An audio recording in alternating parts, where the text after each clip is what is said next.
Have you ever experienced a moment when everything just clicked? A group project, a team effort, or a shared mission where the energy was so aligned that you accomplished far more than you even thought possible? That's not a coincidence. That's actually the power of aligned forces. In this video, I'm going to show you why collaboration isn't just helpful, but it's a key to unlocking infinite potential in your life, in your business, and even in humanity itself. Hi, I'm Jeff, the creator of Epic Mind Visions, where we explore timeless wisdom and future insights to help you unlock your full potential. And today we're diving into the concept or principle of aligned forces. It's the idea that when people come together with shared intent, with shared purpose, that they're able to create something far greater than the sum of their parts. Now, this isn't just like some motivational concept. It's really a universal principle that's rooted in science, spirituality, and in the human experience. By the end of this video, you'll understand how aligning with the right people and the right networks can help you achieve extraordinary results, and how collective consciousness is the next step in personal and global evolution. Now, if you have big goals and dreams, there's no way you'll be able to do it by yourself. And whether you'll need one person or multiple people to support you, or even an entire team, the collaboration is key. And leadership is essential to bringing your vision to reality by getting these people to work in support of your vision. Aligned forces really refers to the idea that when individuals or groups operate more in harmony with a shared purpose, their collective energy creates exponential impact. In other words, the energy that's put in is amplified. And it's really about resonance at the end of the day. When people align their skills, their values, their visions, they amplify their potential far beyond what is possible as individuals. And this is backed by science. There's some science behind collaboration. The first science is around mirror neurons, where humans are really wired for connection. Now, the studies that were done they discovered that mirror neurons in the premotor cortex of monkeys activate when performing an action and observing someone else perform the same action. This is like the mirror neuron when you see somebody yawn and you yawn in response. So this is a big discovery, and it laid the foundation for understanding human connection and how empathy kind of arises energetically in the moment in specific situations. The second scientific principle here is collective intelligence, where groups that are aligned with shared purpose and intent consistently outperform even the most talented individuals. So the studies demonstrate that group performance is determined more by collective intelligence, meaning the group's ability to collaborate effectively, rather than by the intelligence of any single individual in the group. So this kind of plays into communication, social cues and sensitivities, and equality and participation. These things all significantly impact group success, but it's really about the collective intelligence. And the third piece of science is the network effect, where success spreads faster and stronger through aligned networks. And this is seen in social movements and business ecosystems and even in science itself. So the network effect is called Metcalfe's law, and it states that the value of a network is proportionally square of the number of connected users. So the concept explains how networks, again, social, technological, business networks, grow exponentially when in alignment and collaboration occur within them. So this is a powerful trio of science backing this concept that we're talking about here, and the aligned forces that we're able to create and curate through group harmony and participation.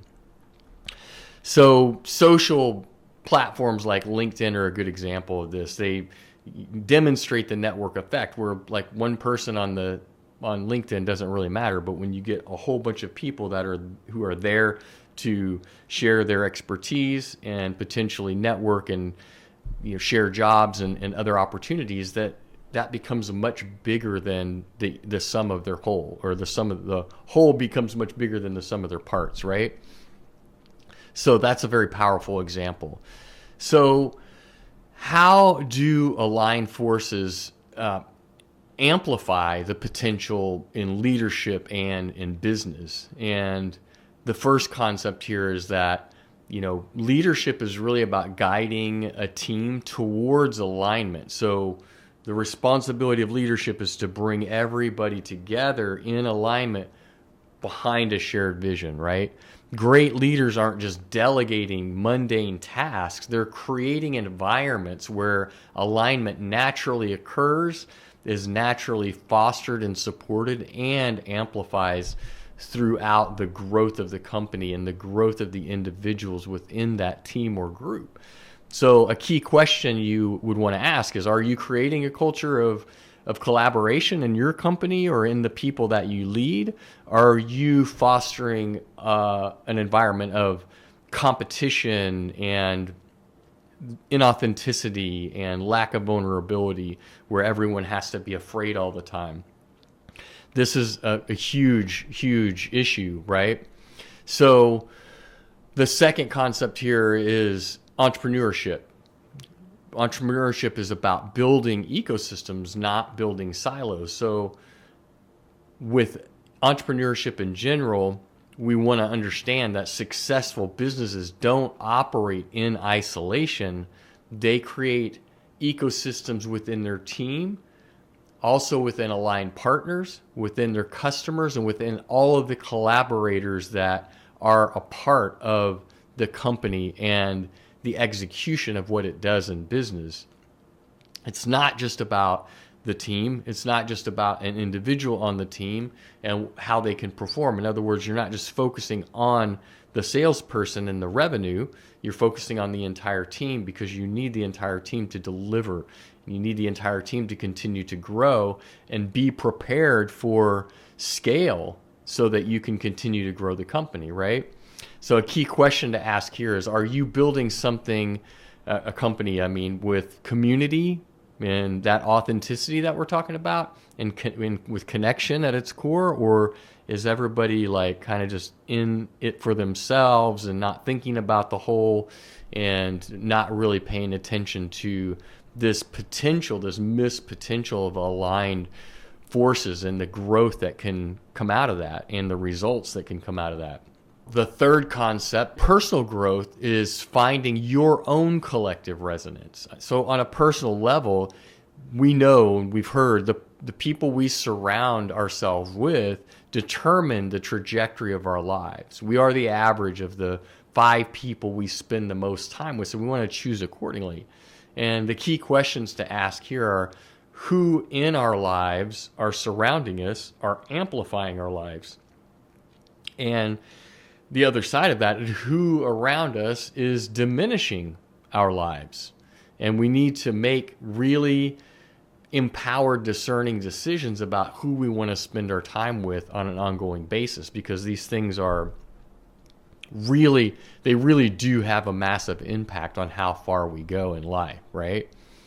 So how do we harness these aligned forces in our lives now that we kind of understand a little bit about them, the power of them? How do we cultivate these principles in our life and our leadership and our business? The first is kind of like we just left off on in those questions, is to curate your inner circle. So I have a diagram here, so I'll put it out on a diagram just to make it easier to visualize here. So the first one is to curate your inner circle.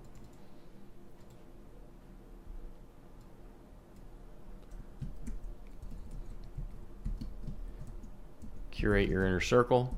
And this is really, the doesn't have to be exactly 5, but you know what I mean. It's an idea, right? So we want to curate our inner circle by identifying the people who do align with our vision and with our values. So write down the top people who you want to have in that inner circle that are accessible today, and maybe some aspirational people that you want to bring into that circle. Who is doing what you want to do? Who is being who you want to be? And how can you bring them into your circle so that you're spending more time with people like that? Now, the second one is lead with shared vision. Leading with shared vision is really alignment happens when everyone is working towards a clear and inspiring purpose, right? It doesn't happen when you have a lame goal that nobody cares about. Like Elon Musk is a good example of this. He has a big shared vision. He's doing crazy things in the world that people want to be a part of just because they want to be a part of something that's bigger than themselves. So he has a big vision. So he attracts people to that vision, and he's able to lead from an empowered place in that shared vision, and he is able to get some of the top talent in any of those areas where he works. So this is critical. How can we do this in our own lives? Well, when we're leading a team or we're leading a project, we need to be able as leaders to articulate the vision so that everyone not only understands it, but that they can buy into it.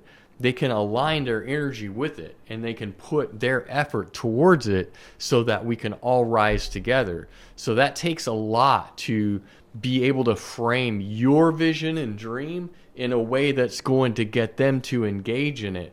So the way that you do that is to make sure that whatever your dream is, it also includes the opportunity for the people to support that are supporting your dream to reach their dreams as well. This is like an extra, nuance of leadership, right? The third thing is to give without expectation. Give without expectation. This is a tough one because we don't often see the results soon enough, and we don't think it works. So then we just move on, and we're like, oh, I'm going to be a taker again, right? But true alignment really comes from contributing to the collective without expecting immediate returns, because we know that it's not a one-to-one, tit-for-tat, give and take. I might give to somebody or some project and get very little or nothing back from that, but then someone else gives me something that I wasn't expected where I haven't given. So it's more of a macro. And this goes back to like really trusting the process, really having faith that what you're doing is impactful and valuable, and that it will come back to you, and that the universe is infinitely balanced and will eventually make you whole. Don't even look at it like it's lack. You're giving because you want to give. You're giving without expectation from a pure place, but don't get stuck in this loop of, oh my gosh, well, I'm giving and not getting anything back, because eventually that karma is going to catch up with you, and you are going to get something back. You're going to get way more back because you're a giving person. Fourth is to cultivate group flow. Okay, cultivate group flow. You're going to have to be a little bit smaller to fit in there now. So what does that mean? That means that the most successful teams enter flow states together. They learn individually how to enter those flow states, and then we, as leaders, give them the opportunity, the resources, and the environment so that they're able to do that on a consistent basis together as well.